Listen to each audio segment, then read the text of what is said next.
келдім қайдам, нетсем пайдам, өлгеннен кейін не болам? Алла тағала сенің бойыңда, сенің болмысыңда, сенің ішіңде үлкен әлем, мына әлемнен де үлкен әлем жаратқан ғой дейді. Яғни Алла тағала сондай бір заттар жаратқан мына әлемде, соның ең керектісі, ең қажеттісі, ең қысқаша түріндегі мағыналысы бұл адамның бойынан табылып отырады. Сізде ешқандай настроение жоқ, үйде жата берем деген сияқты нәрселерде көбінесе адамның бойында осы құрғақтықтың көп пайда болуынан болады деп бұрынғы философтар айтқан болады да. Және шайтан секілді дейді. Шайтанға берілген потенциал да адамда бар дейді. Раббымыздың бар болуы, болмысы, Құдайдың заты сондай күшті, сондай мықты, соның әсер ретінде біз бармыз. Және біздің барлығымыздың бәрі сол Раббымыздың барлығына ғана жабысып, сонымен бір болып тұрады.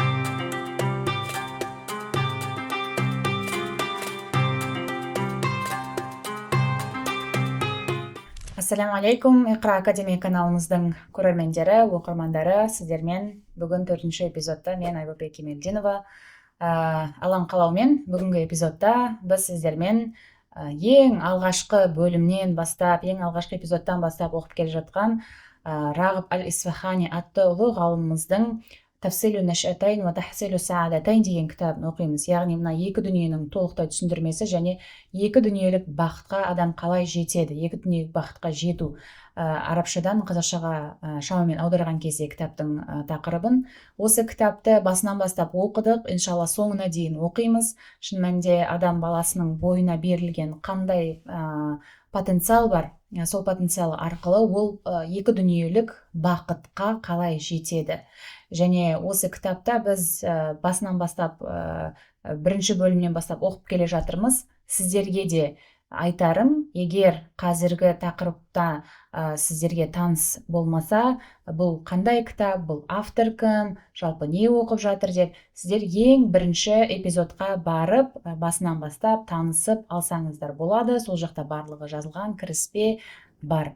Оның сілтемесін мына жерге қоямыз. Бірінші эпизодты міндетті түрде барып қарап алыңыздар. Содан тізбегімен қарайтын болсаңыздар, өздеріңізге түсіну үшін жеңіл болады. Тағы да айта кететін бір нәрсе, бұл кітаптың тілі арабша болғандықтан және қазақшаға, орысшаға, ағылшыншаға аударылмағандықтан бұл эпизодтарда мен арабша кітаптың түп нұсқасынан сіздерге мәтіндерді қысқаша оқып, соны қазақ тіліне аударамын. Енді көптеген тілге аударылмаған, бірақ адамға сондай үлкен құндылық беретін мынандай кітапты, бұл Имам Ғазалидің бақыттың алхимиясын, қазақшаға аударылған кітаптарын оқитын болсаңыздар, бақыттың алхимиясына әсер еткен кітаптардың бірі Рағып Аль-Исфаханидің осы кітабы. Сол себептен де біз бұл кітаптың оригиналынан оқып, сіздерге түсінікті болу үшін түсіндіріп отырамыз. Иншалла, олай болса бастайық. Бүгінгі тақырыбымыз біз 4-ші бапқа келдік, 4-ші бөлімге келдік. Фи зикри қуал әшя аллати джумиат фил инсан. Яғни адамның бойындағы жиналған потенциал. Адамның бойында қандай потенциал бар, және ол потенциал деп тұрғанымыз не нәрсе? Соны бастайтын боламыз. Ал бисмиллахир-рахманир-рахим. Алхамдулиллахи раббил аламин. Уассалату вассаламу аля сайидина Мухаммад ва аля алихи ва сахбихи аджмаин. رب اشرح لي صدري ويسر لي أمري واحلل عقدة من لساني يفقهوا قولي اللهم أرنا الحق حقا وارزقنا اتباعه وأرنا الباطل باطلا وارزقنا اجتنابه. Я Алла, бізге тураны тура қылып көрсет, және соның артынан еруді нәсіп ет, және бізге тура емес нәрсені тура емес қылып көрсет, одан алыстауды нәсіп ет деп, осы эпизодымызды бір осындай дұғамен бастайық. Рағып Аль-Исфахани мына бөлімді бастарда былай дейді: Әл-инсану қад джумиа фихи қуал алам дейді. Яғни адам осы әлемде қандай потенциалдар бар? Қуа, яғни қуатун, ол тек бір ғана потенциал болса, қуа дегеніміз ол көп потенциал. Әлемде қандай потенциал бар? Соның барлығы да адамның бойында жиналған дейді. Қад джумиа фихи. Бұны айтып тұрған себебі, өткен эпизодтарда мен түсіндіріп кеткен болатынмын, адамның жаратылысы қалай болды, ең бірінші Алла тағала осы әлемді жаратқан кезде жаңағыдай жансыз заттарды жаратты. Жансыздардан кейін жәндіктерді жаратты. Жәндіктерден кейін өсімдіктерді жаратты. Өсімдіктерден кейін жаңағыдай басқа да жаңағы тау тас анау мынау бәрін жаратып болғаннан кейін, то есть осы тау тастың барлығы мысалы жансызға кіретін болса, одан кейін жандыларға кіретін болса, осы жансыздар мен жандылардың бәрін бірге қосып ең кемелін, ең Алланың ұлық жаратылысы ретінде адамды жаратты дейді, иә. Сол себептен де мына барлығы ол саты-сатысымен келетіні Библияда да, Құранда да айтылып келетіні бекерге емес. Өйткені Алла тағала белгілі нәрселерді жаратып келеді де, оның барлығын мубдаат дейді, яғни Алла тағала жоқтан, ешқандай оның мысалы жоқ болмай тұрып бұл әлемде жоқтан жаратып келеді де, соның барлығында бар потенциалды адам бойында жинайды. Мысалы, біраздан кейін мына жерде де айтылады, мысалы жаңағыдай бізде өсімдіктер бар, иә, жандылардың арасында. Өсімдіктер не істейді? Олар өседі. Өсімдік сол үшін аты өседі. Жануарлар не істейді? Олар тарайды. Яғни оларда репродукционный система да бар. Одан кейін адам не істейді? Адам өседі де, тарайды да. Одан кейін адам ақылды оймен, жүрегіндегі нұрымен ғайыптағы нәрселерді ойлай алады. Енді яғни көріп тұрсаңыздар, барлығы саты-сатысымен келе жатыр да, адамға Алла тағала алдыңғы жаратылғандарының ішіндегі бар потенциалдың бәрін ең соңғы адамға береді. Сол себептен де адам кәміл жаратылыс дейді. Бірақ сондай бір парадокс, Алла тағала жаратылыстардың арасында кәміл қылып адамды жаратқан болса да, де факто адам жаратылған кезінде шикі болмыспен жаратылады. Яғни адамның болмысын, сондай Алланың жаратқан құдіретті болмысын адам баласы туылған кезде ала қалмайды. Ол уақыт өте келе, өзін жетілдіре келе, сол потенциалының барлығын аша келе ғана қол жеткізетіндей қылып жасап қояды. Яғни ондай кәміл адам деген нәрсенің идеясы адамда бар. Алла тағала ол нәрсені адам үшін жаратқан, бірақ адам оны уақытымен, адам оны өзінің нәпсісімен, мұжахадасымен, іліммен, өзін дамытуымен ғана қол жеткізетін нәрсесі болып саналады. Енді айтады, яғни жаңағы айтқаным, бұл барлығы адамда әлемнің потенциалдары бар дедік қой. Осы әлемнің потенциалының барлығы да оның ең соңғы болып жаратылғанда дейді. Бисмиллахир-рахманир-рахим. Аллази ахсана кулла шайин халқа ва бада халқал инсани мин тин. Алла тағала дейді, сондай бір Алла ахсана кулла шайин халқа. Кез келген нәрсенің, барлық нәрсенің жаратылысын сондай бір көркем түрде, ахсана, көркем түрде оны жаратты.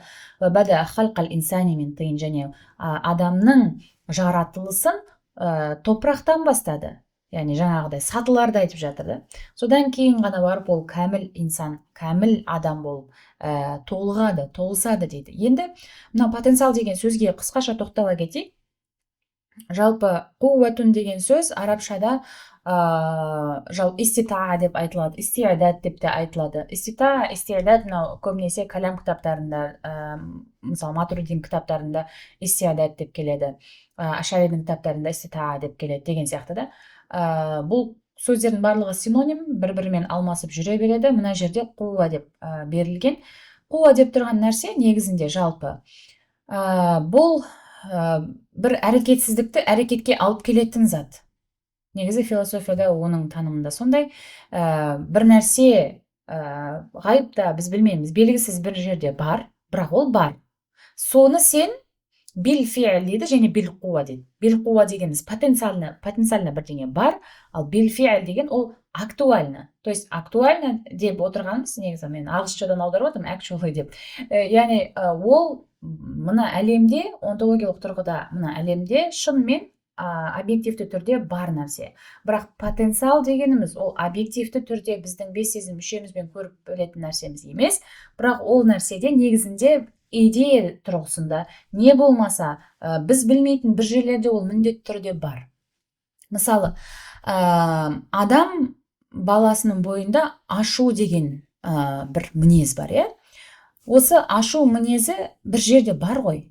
бірақ мен айта алмаймын. Менің ашуым миымның мына шетінде тұрады, не болмаса көзім мына шетінде тұрады деп айта алмаймын. Ол эмоция. Ал қай эмоциямның мың бір түрлі эмоциям бар, қай эмоциямның қай жерде екенін мен айта алмаймын. Өйткені олардың барлығы менде потенциально бар. Потенциально деп айтып отырған нәрсем осы. Яғни мен ашу шақыратын бір ситуация, бір жағдай болған кезде мен соған ашуланамын. Ол менде потенциалды тұрған ашуым сыртқа белфия, яғни сырт дүниеде, сырт әлемде шын мәнінде сіздердің көріп, сезіп, жаңағыдай неге ашуланасың деп айтатындай көрініп тұрады сыртқы әлемде. Бірақ егер мен жай ғана отыратын болсам, өйстіп сабағымды өтіп, кітабымды оқып отыратын болсам, ол ашуды сіз көре алмайсыз. Осы нәрсеге айтады. Яғни бір нәрсе потенциально болады, бір нәрсе шын мәнінде осы онтологиялық тұрғыдан сыртқы әлемде объективті түрде болады. Мына потенциалдардың барлығы, яғни адамның бойындағы потенциал дегеніміз сол. Қазір өте актуальный тақырып, сен бойыңдағы потенциалыңды аш деп айтып жатады. Негізінде ол потенциалды адамдар көбінесе бір талантымен, оның бойында жасырын қалып қалған қандай да бір күш қуатпен есептейді. Бірақ бұл жердегі потенциал деп айтып тұрған нәрсе сіздің бір бойыңызда тасып бара жатқан күш қуатыңыз, қайда жұмсарыңызды білмей, сол өзіңе ұнайтын өмірді талап етіп, соның бойында жұмса дегендей потенциал емес. Сонымен шатастырып алмайық. Бұл жердегі потенциал деп тұрған нәрсе, бағанағы айтқанымдай, адамның болмысында жасырынып берген, бірақ ол амал етуі арқылы сыртқа объективті түрге шығара алатын барлық күш қуат, ішіндегі нұр. Осы нәрсеге потенциал деп айтады. Және Алла тағала адамды сондай кәміл потенциалға жете алатындай қылып жаратқаны соншалықты, оның бойында мына жерде былай айтады. وقول النبي صلى الله عليه وسلم الذي تقدم ذكره وقد جمع الله تعالى في الإنسان قوة بسائط العالم. وقد جمع الله تعالى, Алла тағала адамның бойында фил инсани قوة بسائط العالم. Яғни басаит дегеніміз мынау four basic elements деп айтады ағылшыншада. Яғни жаңағыдай су, от, топырақ, су, от, топырақ, ауа. Осы 4 элемент бар. Осы элементтерден құралған қандай потенциалдар бар? Оның ішінде ол элементтерден кейін қандай нәрсе кететін еді? Бұл темпераментқа байланысты нәрсені айтып жатыр. Яғни адамның бойында құрғақшылығы көп адам кішкене жалқаулау болады. Не болмаса адам бойында оты көп адам, ол деген өзі импульсивный болады деген сияқты. Яғни осы 4 элементтен құралған кез келген нәрсе әлемдегі адам бойында болады дейді. Яғни адамның бойында ол 4 basic elements деді ғой, яғни ештеңеден құралмаған, және одан құралған нәрселерде, одан кейін оның бойындағы рухани да, жисмани дегеніміз, яғни материалды да, Алланың қандай жаратылыс түрі бар, сол түріне берілген, Алла тарапынан берілген потенциалдың барлығы адамның бойында табылады дейді. Енді فالإنسان من حيث أنه بواسطة العالم حصل ومن أركانه وقواه وجد هو العالم. Енді Алла тағала адамды осындай керемет жаратқаннан кейін адамды не дейді? Біздің ғалымдарымыз хуәл әлем, адамның өзі әлем дейді. Хазіреті Әлидің сөзі бар ғой осы әлем дегенге байланысты. Хазіреті Әлидің сөзінде айтады: тахсиб нафсака жараман сағир ва анта фика аламун акбар дейді.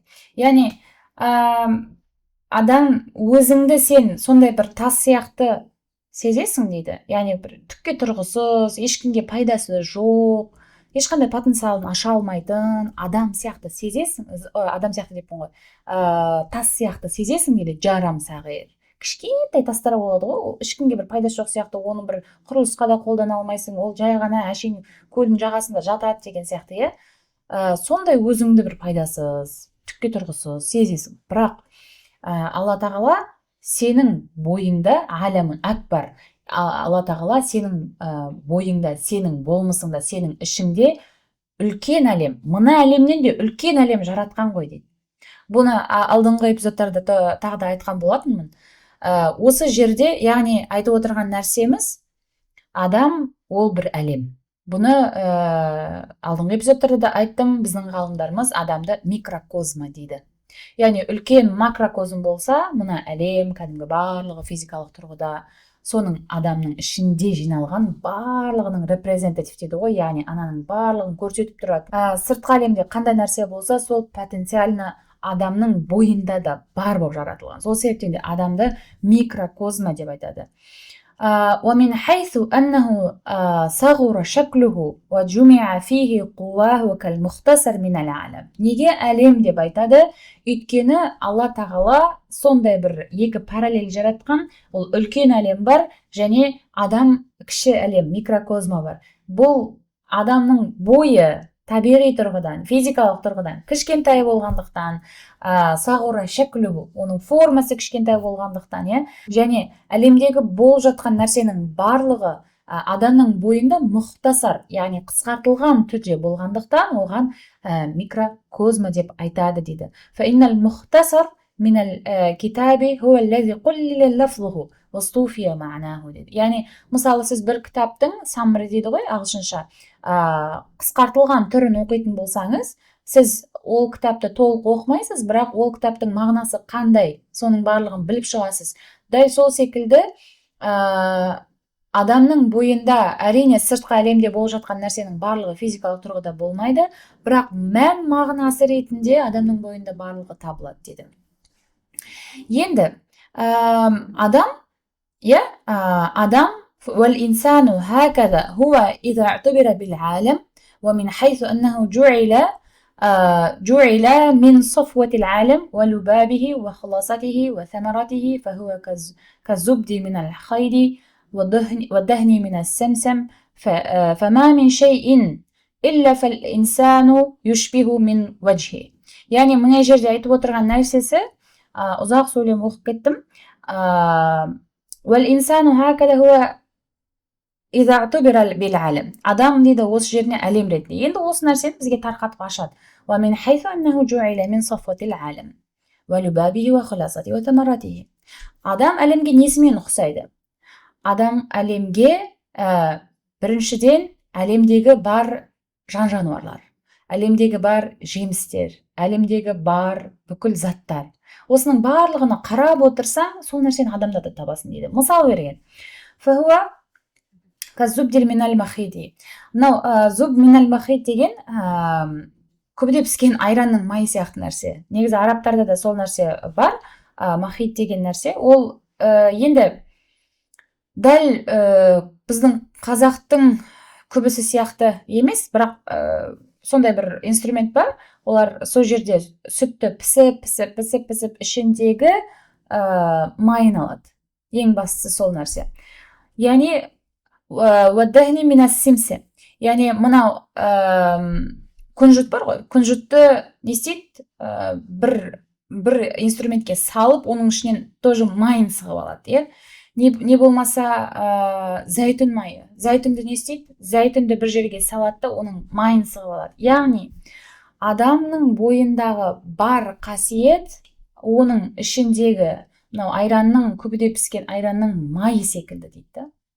Яғни Алла тағала сондай бір заттар жаратқан, мына әлемде соның ең керектісі, ең қажеттісі, ең қысқаша түріндегі мағыналысы бұл адамның бойынан табылып отырады дейді. فَمَا مِنْ شَيْءٍ إِلَّا وَالْإِنسَانُ يُشْبِهُ مِنْ وَجْهِ. Және мына әлемде адамға бір қырынан болсын ұқсамайтын еш нәрсе жоқ дейді. فَإِنَّهُ كَالْأَرْكَانِ مِنْ حَيْثُ مَا فِيهِ مِنَ الْحَرَارَةِ وَالْبُرُودَةِ وَالرُّطُوبَةِ وَالْيَبُوسَةِ. Яғни бұл жаңағыдай өткенде айтқанымдай, өткен эпизодта бұл туралы көбірек айттым. Яғни адамның бойындағы мынау темперамент дейміз, мизаж дейді бұны арабшада. Ыстық, не болмаса ылғалдық, не болмаса құрғақтық, осындай төрт түрлі темпераментті құрастыратын элемент бар. Сол элементтардың барлығы адамда бар. Және соны қарайтын болсаң, ол табиғатта да бар дейді. Мысалы, бір жер болады, бізде Америкада Death Valley деген жер бар. Әлемдегі ең ыстық жер. Ол өте құрғақ және ең ыстық жер. Бір жер болады, әлемдегі ең ылғалды жер. Білмеймін, әлемдегі ең ылғалды жер қай жер болуы мүмкін. Бір жер болады, Антарктида сияқты мысалы, әлемдегі ең суық жер. Сол секілді мына табиғатта суықтықта, жылылықта, құрғақтықта барлығы бар. Бірақ адам бойына қарайтын болсаң, оның бәрі бірден бар адамның бойында. Мысалға, сол Death Valley-дің құрғақтығын әкеп адамның бойына салып қойған секілді. Құрғақтықты қайдан білеміз? Біз шөлдейміз ғой. Мысалы, шөлдеген кезде сіз бойыңызда бір құрғақтық нәрсенің басымдылығын түсінесіз. Терлеген кезде бойыңыздағы ылғалдылықтың басымдылығын түсінесіз. Ашуланған кезде, бетіңіз қызарған кезде бойыңыздағы мынандай қаныңызды қыздыратын сондай бір ыстық нәрсенің, ыстық темпераменттің эффектісін сезесіз. Не болмаса, сізде ешқандай настроение жоқ, үйде жата берем деген сияқты нәрселерде көбінесе адамның бойында осы құрғақтықтың көп пайда болуынан болады деп бұрынғы философтар айтқан болады да, мысалы. Және ең қызығы осы Ибн Синалардан бастап, одан да бұрын Киндилерден, Фарабилердің кезінде жазылған кітаптарды оқитын болсақ, бұл темперамент, мизаж деген нәрсе өте маңызды тақырып ретінде келеді. Және Ибн Синада бұл әрине более профессионально бұл тақырыпты, яғни көбірек ғылыми түрде жеткізеді. Және ол сондай адамның болмысын, адамның бойындағы ауруларды осы нәрсеге қарап зерттеген. Білесіздер ғой, Ибн Синаның өте үлкен Европа тарихы бойынша ең ауқымды жазылған сол заманның кітабы бар, Қануны тіп деген кітабы бар. Қануны тіп деген кітап бұл сол заманда ешқандай мысалы жоқ кітап болған ғой. Соның ішінде біз кейбір жерлерін университетте оқыған болатынбыз. Сол жерлерде мысалы осы 4 темперамент туралы өте нақтап жазады. Өйткені темпераментті жазған кезде адамның соған қарай қалыптасқан мінез құлқы және адамның сол мінез құлқынан қандай осы рухани кеселдері пайда болады, және адамның физикалық қандай кеселдері пайда болады, аурулары пайда болады, соны жазып кеткен.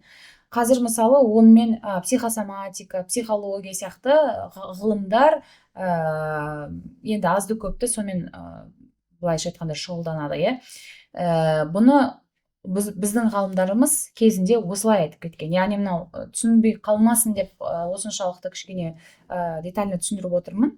Неге ылғалдық, ол потенциалға не қатысы бар деген сияқты. Бұл элементтер біздің потенциалымызды қалыптастыратын элементтер. Енді кәл-маәдин дейді. Адамдар минералдар дейді. Адамдар минерал сияқты дейді, мысалы. Біздің әлемде минералдар бар, өте көп минералдар бар, Мин хайсу ма хуа джисм. Яғни адам, джисм дегеніміз, ол физикалық, материалды бір болмыс, бір жағынан. Өйткені біздің дене бітіміміз бар, біздің кәдімгідей физически ұстап көретін қолымыз бар, көзіміз бар деген секілді. Минералдар ол тек қана материалды заттар. Яғни ода бір рух жоқ минералда. Және ең қызығы, адамдар да осы минерал сияқты, минералдың түрлері сияқты әртүрлі болады дейді. Мысалға бұл енді минерал деп тұрғаны маәдин, бұның ішіне жаңағы алтын да кіреді, күміс те кіреді, сондай заттар кіріп кетеді ғой. Мысалы, кейбір адамдар болады алтындай, ескірмейтін, өзінің бір ісінде қалыпты. Мысалы, кейбір адамдар болады бриллиант секілді. Өте сирек кездеседі, және сирек кездескен кезде де сондай бір кездескен адамдардың айналасын барын жарқыратып жүреді, нұры шашып жүреді нұрын, Кейбір адамдар болады күміс секілді, білмеймін, күмісті басқаша қалай зерттеуге болады, суықтау келеді, жылтырамайды, басқаларға суық келеді деген секілді. Құсата берсек өте көп. Адамдар дейді, яғни минералдардың болмысы ретінде, мысалы, минералдағы болмыс не? Ол материалды бір зат. Және адамда да сол материалды зат бар, оның денесі. Соған ұқсайды дейді. Енді нәбат дегеніміз өсімдіктер. Адам өсу жағынан және тарау жағынан өсімдіктерге ұқсайды дейді.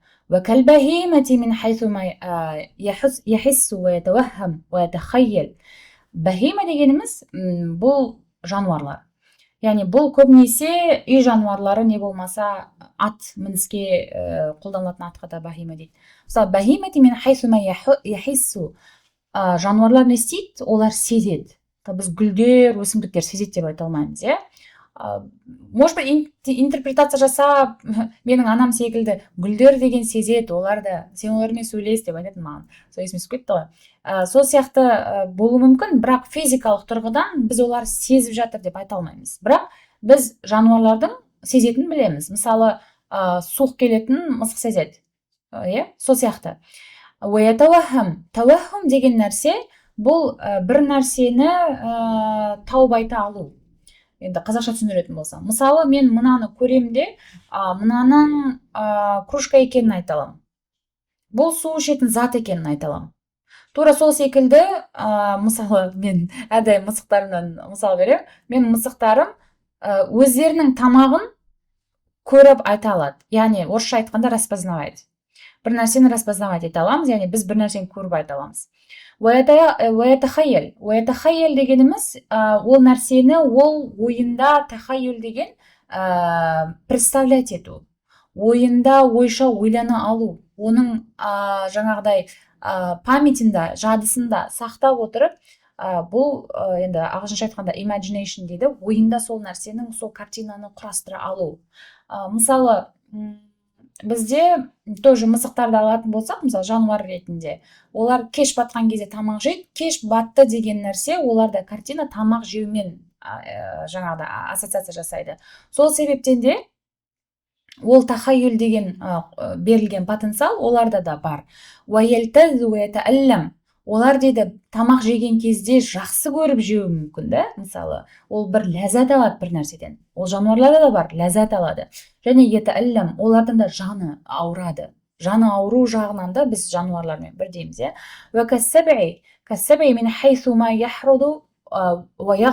Мынау яхраду ва ягдаб.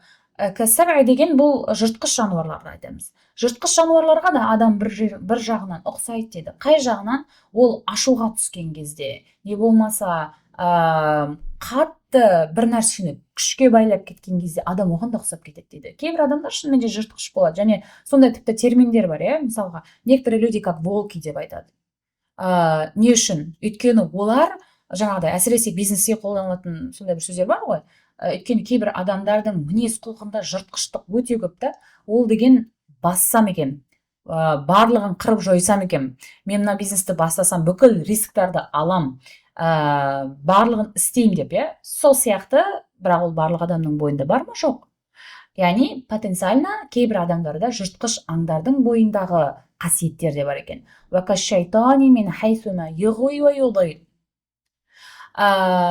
Және шайтан секілді дейді. Шайтанға берілген потенциал да адамда бар дейді. Яғни адамдарды тура жолдан алыстатып жіберетін де адамда потенциал бар. Адамдарды алдап солдап, шайтан секілді тура уәсуәса салып, араларына түсіп, олардың мысалға екі ерлі-зайыптың арасына түсіп жүрген адамдар мысалға, иә. Не болмаса бір адам жақсы өмірінде шешім қабылдайын деп тұрады, оған келіп уәсуәса салып, құлағына сыбырлап, анау бүйтті, мынау сөйтті деп, оны тура жолдан тайдырып жіберетін адамдар болады. Тура сол секілді басқа да өте көп шайтани қасиеттер де адамның бойында болады дейді. Ол бәріміздің бойымызда бірдей бар, потенциально бар. Енді angelic дейді ғой, яғни мына періштеге сай қасиет те адамның бойынан табылады дейді. Min haythu ma ya'rifullahu ta'ala wa ya'buduhu wa yuflifuhu. Енді қараңыздар, періште де адам, періштенің қасиетіндей қасиет адам баласында да бар. Қай жағынан? Ол да Алла тағаланы мағрифат дейді, Алла тағаланы білуге тырысады. Періштелер солай ғой, Алланың болмысын ойлап, соның болмысымен өмір сүреді. Алланы тануға тырысады. Енді оларға біздікіндей тану емес, оларға бірден болмыстарында салып беріліп қойған, олар басталғаннан, жаратылғаннан бастап Алланы танып тұрады. Және Алла тағалаға ғибадат етеді дейді. Және Алла тағаланың айтқанын ек етпей орындайды. Осы жағынан бізде мысалы адамдар бар ма? Әрине бар.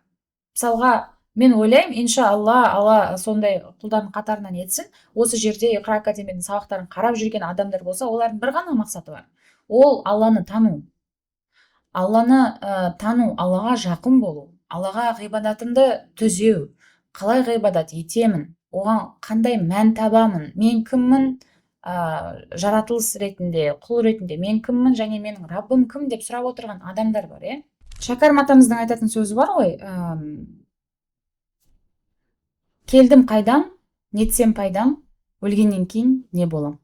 Адам өзі осы үш қана сұрақпен өмір сүреді дейді. Бұл өмірді мәнді өмір сүру үшін. Сол себептен де осы келіп отырған адамдардың барлығы да, осы каналда, сол эпизодтарды қарап жүрген адамдардың барлығы да осы үш сұрақпен келдіңіздер деген үміттемін. Барлығымыз да осы үш сұрақтың жауабына жауап табу үшін осы құнды кітаптарды оқып жатырмыз деп ойлаймын. Ары қарай, كاللوح المحفوظ من حيث قد جعله الله مجمع الحكم التي كتبها فيه على سبيل الاختصار. لوح المحفوظ деген, ол туралы айттым өткен эпизодта. Бұл барлық сырлардың сақтаулы Алланың ілімінде ғана әмір маруфта тұрған нәрсе. Бұл лаух деген негізінде мынандай бір ақ парақ секілді, махфуз деген сақталған, яғни сақталған бір сандық секілді не болмаса, бірақ бұл ешқандай да физикалық зат емес. Сол себептен де бұл Алланың іліміндегі ғана бар нәрсе, бізге осылай түсіндіріледі. Лаухул махфуз, қай жағынан? Лаухул махфуздың болмысындағы бар нәрсе адамда бар. Мин хайсу қад жаалахуллаху тағала мәжмәл хикам. Мына барлық хикметтерді Алла тағала лаухул махфузда, әмір маруфта ұстап отыр ғой. Алла тағаланың бүкіл іліміндегі бар нәрсенің барлығы хикмет қой. Оның барлығы лаухул махфузда сақталған ғой, сақталған. Және адамның бойында да хикметтің түрі табылады дейді. Адам деген хикметті былайша айтқанда шығарып отыратын бір фабрика сияқты да бола алады. Бірақ ол үшін де сондай бір деңгейге келу керек. Мысалға, ұлы ғалымдардың, ұлы әулиелердің, ғұламалардың бойында сондай бір үлкен хикмет бар. Рағб аль-Исфаханидің да негізінде Алла тағала бойына үлкен хикмет қойған бір ғалым деп ойлаймын. Өйткені мына нәрсенің барлығын систематично, оның бәрін Құранмен, аяттармен әкелу, және оның барлығын мынау кезіндегі философияны болсын бәрін қосып осы кітапты жазып бізге шырынын бүйтіп, тек қана шырынын міне сығып, анарды сығып, тек қана соғым бересің ғой, сол секілді соғым ғана берген ғой бұл кітапта. Осының бәрі Алла тағала оның бойына жинаған хикметтерінен. Кейбір енді хикмет тек қана ілім емес. Хикметтен кейбір адамдарда көреміз бір мейірімділік болады. Сондай мейірімді, сондай кешірімділікті көреміз бір адамның бойынан. Ол не істесең де ол саған ренжіп жүрмейді мысалы да. Және бір адамның бойында бірнеше хикмет болуы мүмкін. Бұл адамның жаңағы потенциалына, сенің бойыңда жатқан осы хикметтердің барлығының қаншауының кілтін аштым. Енді потенциалда хикметтің жатуы біздің бойымызда. Бұл мынандай нәрсе деп мен өзім сіздерге түсіндіріп елестетіп көрейін. Бұл ашылмаған сандықтар деп ойлаңыз да. Сіздің бойыңызда потенциально көп хикмет бар, ашылмаған сандық. Бірақ оның кілтін ашу үшін сіз белгілі бір амалдар жасауыңыз керек. Нәпсіңізді белгілі түрде мұжахада жасап, оның тәрбиесінен өткізуіңіз керек. Жүректі тазалап отырып, ол нәрсені өткізуіңіз керек. Білімге құмарлығыңызбен Алланы танимын деген ниетіңіз түзу болу керек. Сіз ниетіңізді мысалға бір түзу қыла бастадыңыз ба, сізде бір сандық ашылады. Сол жерден бәлкім рахымдылық деген бір хикмет келіп қалар ол сандықтан. Сіз одан кейін болды, мен бүгіннен бастап енді жаңағыдай жалқауланбаймын. Бүгіннен бастап мен осындай түзу жолдағы адам боламын. Бүгіннен бастап мен Алланы тануға деген уақытымды, білімімді жұмсаймын. Бүгіннен бастап мен осы сабақтарды қалдырмаймын. Бір өзіңізді өзгеріске, кішкентай ғана өзгеріске әкелетін зат алып келдіңіз ба, ішіңізде тағы да бір сандықтың кілті ашылады да. Ол жерден мүмкін ол дариядан алим деген сипат шығатын шығар, біз білмейміз. Бірақ оның барлығы біздің потенциальны адамдардың бойында бар. Сол себептен де залым адамдардың жүрегінің, Алла тағала айтады ғой, олардың жүректерін құлттап, құлақтарын естімейтіндей қылып, көздерін көрмейтіндей қылып, жүректерін сезбейтіндей қыламыз дейді. Неліктен? Өйткені ол мынау клапандар сияқты бәрі жабыла береді да. Бір нәрсені жамандық жасаған кезде жаңағы сандықтардың кілті қайтадан жабылады. Сен оны жақсыға шығарған кезде ол сандықтардың кілті қайтадан ашылады. Потенциал дегенді бәлкім осылай өзімізше ойлап көруге болады да. Яғни адамның бойындағы бар нәрселер. Және біз кейде ойлаймыз, мысалы, ешкім көріп тұрған жоқ қой, былай істей салайын, өтірік істей салайын, жұмыста отырамыз мысалы, ол бастығым көріп тұрған жоқ қой, мен қазір барып бүйте салайын, сөйте салайын. Сізге хотя ол нәрсені істеуге болмайды, бастығыңыз оны мен жоқ кезде де істе деп айтты, мысалы. Тура сол кезде бір клапан жабылады. Яғни бір сол жердегі сандығыңыз жабылуы мүмкін. Яғни ол былай физикалық тұрғыдан ол тура солай жабылып қалады, ашылып қалады деп айту ол дұрыс нәрсе емес негізінде. Бірақ мен ойлап бір көрейікші, қандай нәрсе бұл потенциал деген деп айтып беріп жатқан бір мысалым. Бірақ оны әрине физикалық тұрғыда біз білмейміз. Кейбір адамдарда ол бірден бірнеше сандық ашылып кетуі мүмкін ішіндегі. Кейбір адамдарда бірден бірнеше сандық жабылып кетуі мүмкін. Ол адамның Алламен деген қарым-қатынасында жеке өзінің жеке дара Құдайға деген ниетінде Алламен қарым-қатынасында болып жатқан нәрселер. Біз сырттан оған бір бағандап, оған бір сын айтып, оны бір қарап, анализ жасап, оған бір баға бере алмаймыз. Сол себептен де осы нәрсені естен шығармайық. Енді فقط ذكر بعض الحكماء في بدن الإنسان 4000 حكمة. Кейбір حكماء деген кейбір философтар, не болса ғұлама ғалымдар адамның бойында, адамның денесінде, адамның 4000, яғни 4000-нан астам хикмет бар депті. Бұл хикметтердің ішінде өте көп, енді оның барлығын кәдімгідей биология, анатомия оқыған адамдар біледі. Әйел баласының бойында хикметтерді, мысалы, сіз бір репродуктолог, не болмаса бір әйел адамның болмысын жаңағыдай денесін зерттеген бір гинеколог, сондай адамдарды айтсаңыз, сұрасаңыз, ол сізге айтып береді. Әр нәрсенің өзінің маманы, сондай хикметтер, яғни физикалық тұрғыдан адамның хикметтері өте көп дейді. وفي نفسه قريبا من ذلك. Адамның рухында болса, дәл солай 4000-нан астам, соған жақын тағы да бөлек бір хикмет бар дейді. Яғни біз өзіміздің бойымызда хикметтерді тани алмаймыз, бірақ олар біздің барлығымызда бойымызда потенциально бар дейді. وكالقلم من حيث ما يثبت بكلامه صور الأشياء في قلوب الناس. Адам дейді қаламға ұқсайды дейді. Қай жағынан қаламға ұқсайды? Ол кейбір картиналарды адамның жүрегіне тасқа қашап сурет салып кеткенде салып кетеді дейді. Тура сол секілді қаламмен адам сурет салады ғой. Тура сол секілді сен де бір іс әрекетіңмен адамдардың жүрегіне сурет салып кетесің дейді. Ол суретің трагедия суреті болуы мүмкін, ол суретің бір комедийный сурет болуы мүмкін, күлдіріп күлкіге қарқып кетуі мүмкін, ол суретің бір мағыналы мәнді сурет болуы мүмкін, адамды ойландыратын, адамның жүрегін жұмсартатын.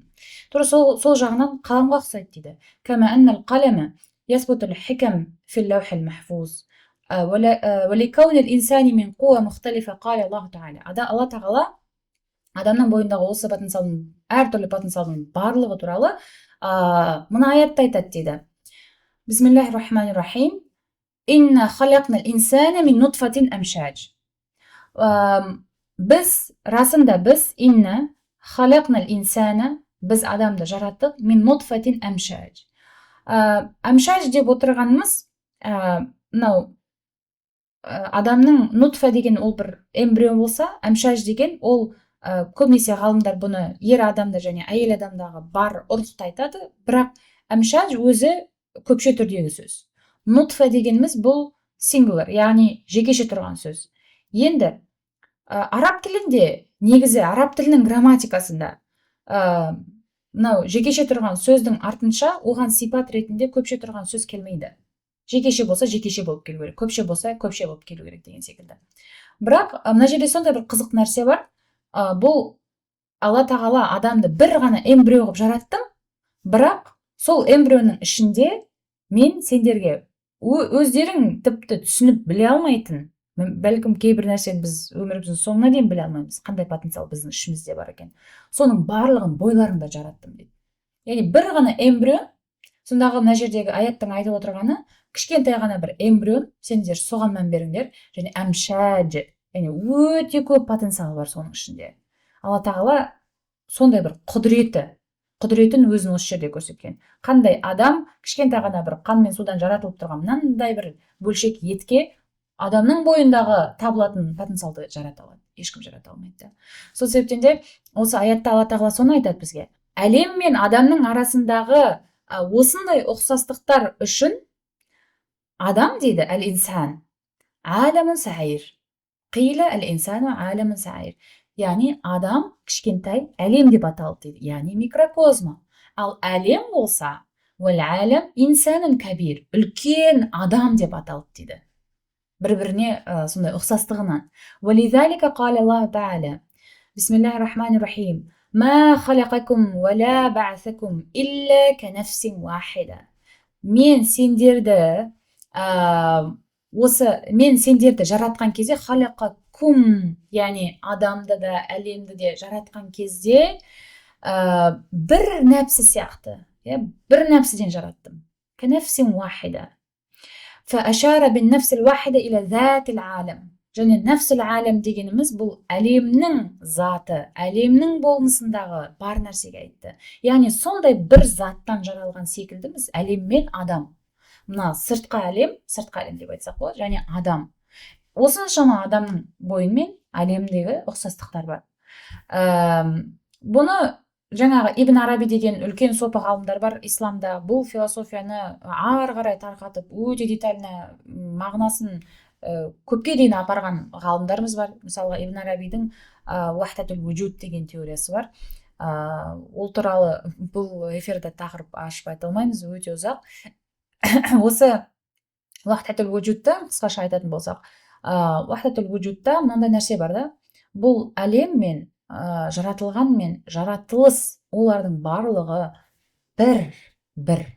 Яғни әлем, адам, Раббымыз, яғни мына Раббымыздың ұлылығынан, Раббымыздың жаратылысының бір күннің мысалға энергиясы шашылып басқа нәрселер пайда болады. Ол тура сол секілді Раббымыздың бар болуы, болмысы, Құдайдың заты сондай күшті, сондай мықты, соның әсер ретінде біз бармыз, және біздің барлығымыздың бәрі сол Раббымыздың барлығына ғана жабысып, сонымен бір болып тұрады дейді. Қазақша кішкене түсіндіруде мен шынымды айтқанда қиналамын, кейбір сөздерді бәлкім дұрыс айтып жатырмын ба, айтып жатқан жоқпын ба білмеймін. Бұл нәрсенің түбін, философиясын оны бөлек қарастыру керек. Бірақ осындай идеялар бар да, яғни адам мен әлем ол бір заттан, және оның барлығы қайдан келді деген кезде тәңірлік әлемнен келіп жатыр, және оның да болмысында барлығы бір заттан деген сияқты. Уахдатул вуджуд деген ары қарай неше түрлі тарқатып айта берсе болады. Ары қарай айтайық. ولما كان كل مركب من أشياء مختلفة يحصل باجتماعهن معنى ليس بموجود فيهن على انفرادهن كالمركبات من الأدوية والأطعمة. Егер дейді, біз бұл мұраккаб деген, яғни құрастырылған заттар ғой. Мысалы, шайды неден құрастырасың? Бір жапырақтан, ағаштың жапырағымен суды құрастырасың, шай болады, мұраккаб яғни. Осы мұраккаб заттардың барлығы, бұл әлемде барлығы мұраккаб, адам да мұраккаб. Осы әлемдегі барлық заттардың бәрін жеке-жеке қарастыратын болсақ, мысалы мына шайдың ішінде жаңағыдай жапырақ бар және су болса, суды бөлек, жапырақты бөлек қарастыратын болсақ, олардың жеке дара тұрған жерінде бір сондай бірге тұрғандағыдай мағына шықпайды дейді. كذلك في نفس الإنسان حصل معنى ليس في شيء من موجودات العالم وذلك المعنى هو ما يختص به من خصائصه التي بها تميز عن غيره من هيئات له كانتصاب القامة وعرض الظفر. тура сол секілді дейді. Адамның бойындағы заттарды шаш тастайтын болсаң, яғни адамның бойындағы потенциалдың бәрін жеке-жеке шаш тастайтын болсаң, онда оның да бір мағынасы қалмайды дейді. Адам сондай бір мағыналы, мәнді жаратылыс болады, қашан бойындағы потенциалның барлығын бірге балансты түрде қолданылған кезде дейді. Ашуыңды балансировать ете аласың, мейірімділігіңді балансировать ете аласың, бәрін балансировать. Қазір барлық жақтан сіздер естіп жүрген психолог, жаңадан неше түрлі коучтар, барлығының айтатын нәрсесі ол баланс. Қазіргі әлемнің айтып отырған нәрсесі ол баланс. Соны міне қай ғасырда, 11-ші ғасырда жазып кеткен біздің ғалымдарымыз. Енді айтады, адам дейді, және сол болмысымен дейді, сол болмысымен басқа барлық қандай болмыстар бар, сонымен де ол ажыратылып тұрады. Яғни сонымен бірге ұқсамайтын, оның юник дейді ғой, тек соған ғана тән болмысы сол қасиетімен болып тұрады дейді. Мысалы, адамда дейді, адамның контесабл қамы, адамның бойы, біз бойы бұлған болып, жаңағыдай ұзын болып тұрамыз, одан кейін арады зофр, біздің тырнақтарымыз бар. Бірақ мысалы жыртқыш аңдарға қарайтын болсақ, басқа да бір аңдарға қарайтын болсақ, олардың арасында мысалы маймылдар ғой, енді ең адамға ұқсас, ең бойын көтеріп жүреді дегенде, бірақ маймылдардың да тырнақтары біз секілді әдемі болмайды. Не болмаса осы жердегі кез келген бір жануарларға қарайтын болсаң, олардың тырнақтары біз секілді мынандай кеңінен ашылған болмайды. Көбінесе тырнақтары мынандай тырнауға келетін, қысқа немесе ұзын болып келеді. Енді мен жануарлар әлемін сондай қатты жақсы танимын деп айта алмаймын, бірақ өзім көріп жүрген жануарларға қарайтын болсаң, ешқайсысы адам баласының тырнағына ұқсамайды. Сонымен ол адам деген юникті. Енді бұл физикалық тұрғыдан. Және адамға мынандай да бір жаңағыдай инфиалят, осындай да бір әрекеттер бар. Мысалы, күлу. Күлу бұл жануарларға да тән қасиет, бірақ адам секілді сыңғырлап күле алмайды. Адам күлген кезде басқалар одан ләззат алады. Бір келіп басқа бір жаңағыдай жануарлар күлсе, мысалы, ол оның күлкісіне ұқсамайды. Одан кейін адамда ұят деген нәрсе болады. Жануарларда ұялу деген нәрсе адамның деңгейінде болмайды. Олар ұялады, олар да өзін сезеді, кінәлі екенін сезеді, ондай нәрсе, инстинкт оларда да бар. Бірақ ол виждан дейді ғой, ар ожданнан келмейді оларда. Оларда кәдімгі инстинкт ретінде, ол физикалық бір әрекет ретінде жүре береді. Бірақ адамда ар ожданнан келеді. Сонысымен ол юник. Ең соңғысы, адамды юник, адамды ешкімге ұқсамайтын бір болмыс етіп тұрған нәрсесі, Алланың адамның бойында жаратқан, ол мынандай universal intelligibles деген нәрсе бар. Енді тыңдаңыздар. Мақулат деген сөз ақила сөзінен келеді, етістігінен келеді. Ақала немесе ақила бұл бір нәрсені ақылмен білу. Ақыл сөзі бар ғой бізде, яғни бір нәрсені ойлап, сол ойлаған нәрсенің формасын, сол ойлаған нәрсенің идеясын миыңда сақтай алу, миыңда сол нәрсені ұғына білу. Бұны немесе conceived немесе perceived дейді ағылшынша. Яғни бір мақулат сөзі intelligible деп аударылады. Яғни сіздің интеллектіңізбен ұғып, түсініп алған нәрсеңіз. Бұл нәрсе қайдан келеді? Бұл руханияттан келетін нәрселер. Негізі мына контекстте түсінген өте маңызды. Адам жалпы когнитивный процесті алдыңғы эпизодтарда да айтқан болатын, жалпы адамда 5 этаптан өтеді когнитивный процесте. Соңғы этап бұл рухани әлеммен байланысты болады да, алдыңғы 4 этап бұл мына материалды әлеммен байланысты болады. Яғни адамның сондай бойындағы юник бір қасиеті, оның рухани әлеммен байланысқа шыға алатын тасауурул мақулат деген әрекеті дейді. Яғни мысалы, бір жануар тамақ жейтін кезде ол сол қарын ашқанын біледі, ол инстинктін түсінеді, сөйтеді барып тамақ жейді. Ал адам болса, тамақ жеген кезде ол тамақ қайдан келіп жатыр? Бұл да бір ризық қой, Алладан келіп жатқан. Мен қазір бұның жейтін болсам, халалын жесем, харамын жесем, менде ахлақымда мынандай нәрселер болады. Халалын жесем қалай болады? Халалын жеуім керек. Одан кейін бұл тамақты кім беріп жатыр маған? Мені ризықтандырушы, жаратушы кім деп ойлаймыз. Яғни бір ғана тамақтың біз абстракциялап рухани әлемге апара аламыз. Жай ғана мына жерде тұрып жатқан бір тамақ. Ал адамнан басқа ешкім ондай нәрсе жасай алмайды. Сол себептен де адамның бойында илахи жүктер бар, илахи жауапкершіліктер бар. яғни илахи әлемнен келген жауапкершіліктер бар. Не үшін? Алла тағала бізді осындай потенциалды жаратқан үшін.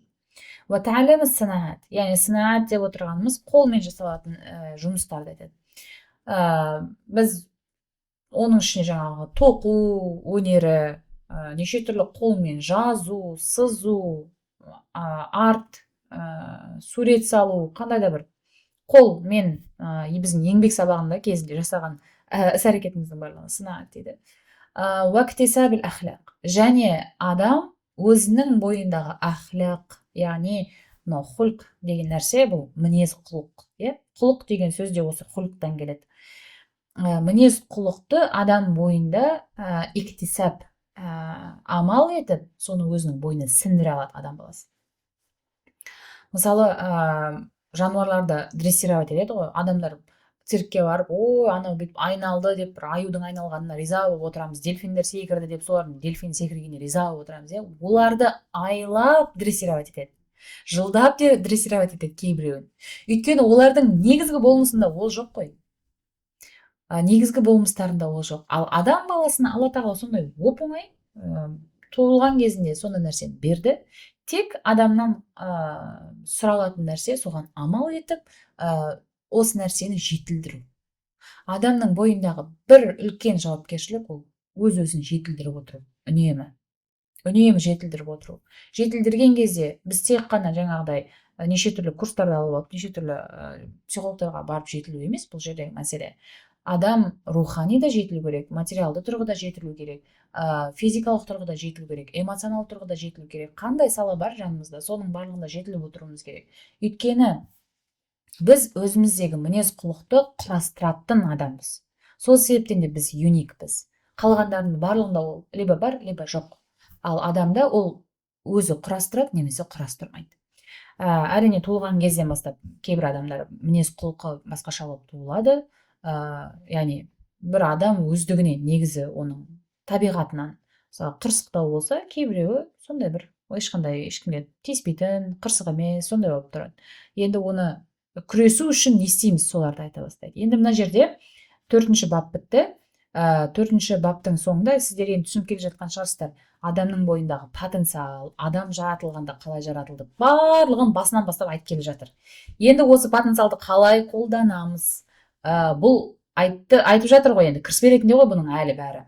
Жаңағыда мінез құлықты қалыптастыратын бұл сенде ғана бар нәрсе. Сендегі потенциалдың бәрі әлемдегі потенциалдар. Әлемнің бәрі сенің ішің кішкентай бір әлем деді. Әлем деген үлкен адам деді. Яғни мынаның бәрін құрастырып айтып келе жатқан себебі бұның артында үлкен жауапкершілік болады деп айтады. Бұның артында үлкен жауапкершілік бізді морально дайындап жатыр қазір. Рағб әл-Исфахани. Сен ғана юниксің, сен ғана дарасың, ешкімге ұқсамайсың. Сенде ғана осы нәрселер бар. Өйткені адамға бір нәрсені жаса деп айтпас бұрын сен оның мәнін түсіндіру керексің да. Мәнін түсінбейтін болса, ол адам оны жасамайды.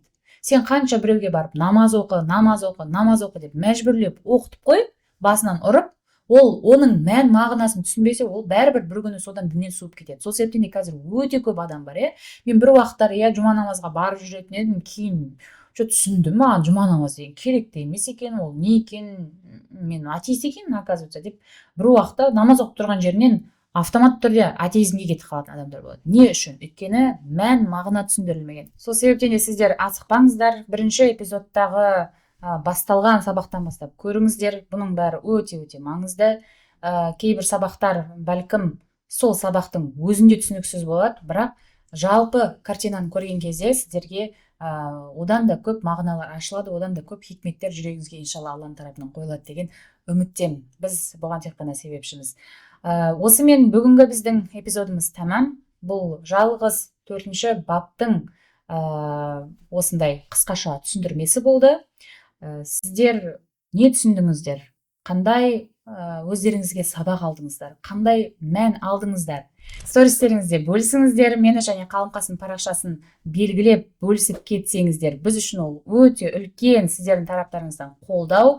Комментарий жазып, подписка жасап, follow, like, comment дегендей, бұның барлығы біздің жаңадан бастап келе жатқан осы каналымыз үшін өте маңызды. Сіздер үшін жеңіл, біз үшін приятно. Келесі эпизодта кездескенше, ассаламу алейкум ва рахматуллахи ва баракатух.